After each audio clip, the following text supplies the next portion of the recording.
A rousing round of scouting games in the FGFL for the NCAA. Number 9, UCLA playing host to number 23, Arizona State. Already up 3-0 later in the first quarter, and look at this dime in the back of the end zone to KJ Betts Jr. What a name, but the name you should remember is David James, who's one of the top quarterbacks in the nation. Here's a nice pickup on 3rd and 6 to Tristan Patterson. That gives Arizona State a chance at a field goal, but Mr. Noodle Leg just can't make it. So 3rd and 17 later on. David James, told you got to remember the name. That's a big play. Pushed out of bounds at around the 3. And then David James just taking it himself for a 2-yard touchdown run to extend that UCLA lead out to 17-0. It gets a little bit worse right before half as David James takes it into the end zone again, barreling through a couple of defenders at once on the 7-yard touchdown run, and he's just having a time of it.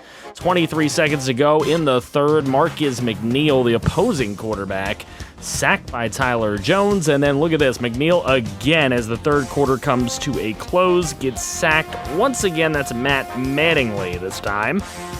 And then 3rd and 21, he is sacked and strip sacked. Fumble picked up by a fellow lineman, but unfortunately too easy for UCLA to get another touchdown. That's Joey Sapp.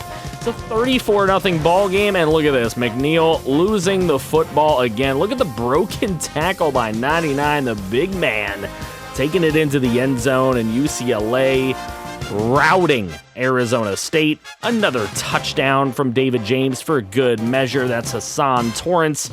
David James has himself a 356-yard passing game with 2 passing touchdowns, 2 rushing touchdowns.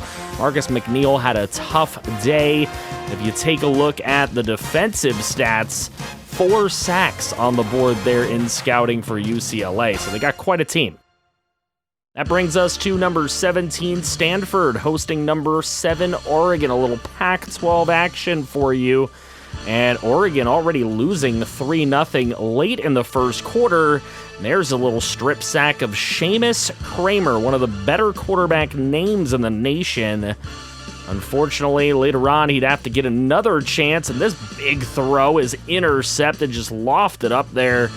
And he was just not having a good half. So Seamus Kramer looking a little shaky, but it's okay because it's still 3-0. The defense carrying him through this first half. And then 2:10 to go in the first half. He finds the true freshman running back, Tyler South from Wilsonville, Oregon, for the touchdown. So 7-3, Oregon takes the lead. And then look at this. Chance Vest is run all over by the Oregon defense, not just once, but twice. So Oregon getting the football back in very good field position, and that is when Cardavian Moore makes a big catch, and then the throw right there to Rasheen Ellison for 6 yards. Seamus Kramer, 7 of 9 with just that 1 interception blemish.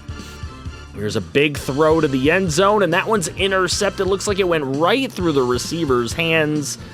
No help at all for the quarterback, so a pick deep in the end zone. Last chance for Stanford, and that one is intercepted as well late in the fourth quarter. So the Oregon defense holds it off. 17-7 win. David Darby had 9 tackles, 2 TFLs, and a sack. Ryan Washington for Stanford was their outstanding player of the day. Seamus Kramer, 2 touchdowns, an interception, and a fumble, but he's a true freshman, so he's got years to really learn in this Oregon offense. Filippo Edwards is one to watch out for. Number 16, USC hosts the rival Utah Utes at LA Memorial Coliseum. Lefty starting quarterback throwing, no, not a pick. It is a dropped interception. Shelton Morris should have started with a pick, but instead holds on to the football and starts with a touchdown to Demetrius Lovick, one of the nation's top receivers. 5 of 6 passing, including that one that should have been a pick on that drive. Here's the throw, and that one is complete. Glenn Scott on a 16-yard reception for Utah, helping to set up some good field position for Brad Chandler to run for 8 yards. 4th and 1, Utah takes the field goal. Later on, here he goes. Shelton Morris showing those rushing legs off with a 13-yard run. He had 2 runs for 20 yards to that point. 3rd and goal. easy handoff to Brian Martin, who had a 1-yard touchdown run there.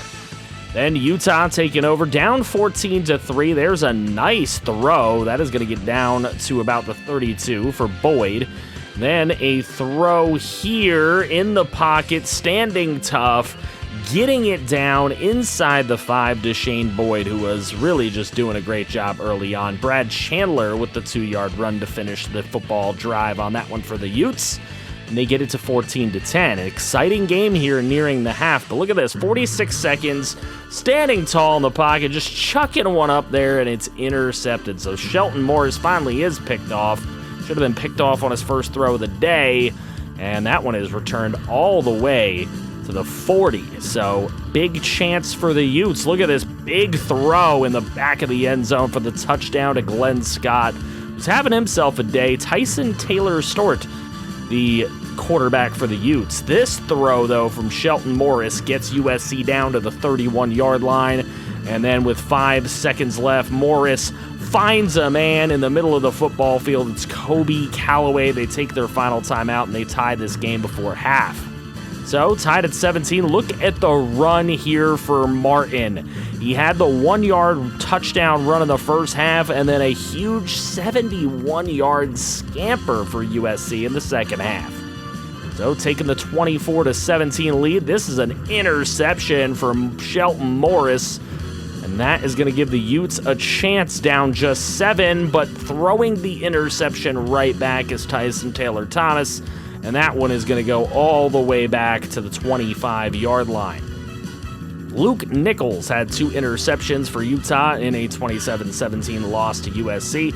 Shelton Morris, Tyson Taylor-Stort, both a couple of flashes of good things, but they both have a lot to work on. Chad Lee, one of the better inside linebackers, at least run stoppers in the country, finished with 12 tackles and 2 TFLs. Watch out for Martin. I wanted to bring to light a couple of upsets that happened in the first couple of weeks of the season this year. Penn State was brought down on the road at Syracuse. Number 19 Syracuse gets a 45-35 win. It was way worse than that early in the game.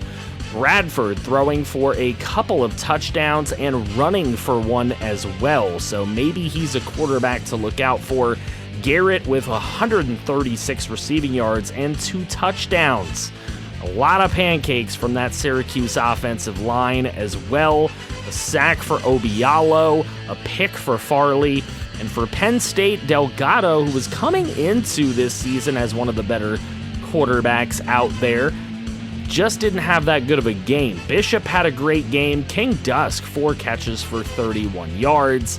And as you can see here, not a lot doing on the defense for Penn State. They did have a pick from Jackson.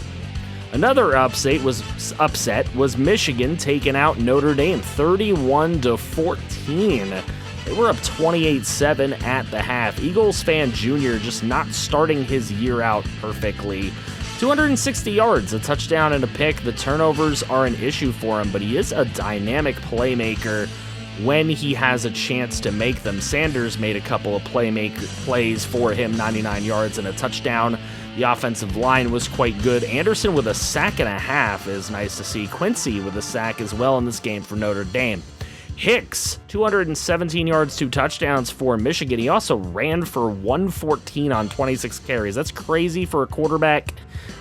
St. Patrick with 105 yards in this one, only 19 carries, but he did have 3 catches for 78 yards and a touchdown. So a couple of dual threat players on the Michigan offense might be worth taking a look at in a future game down the line.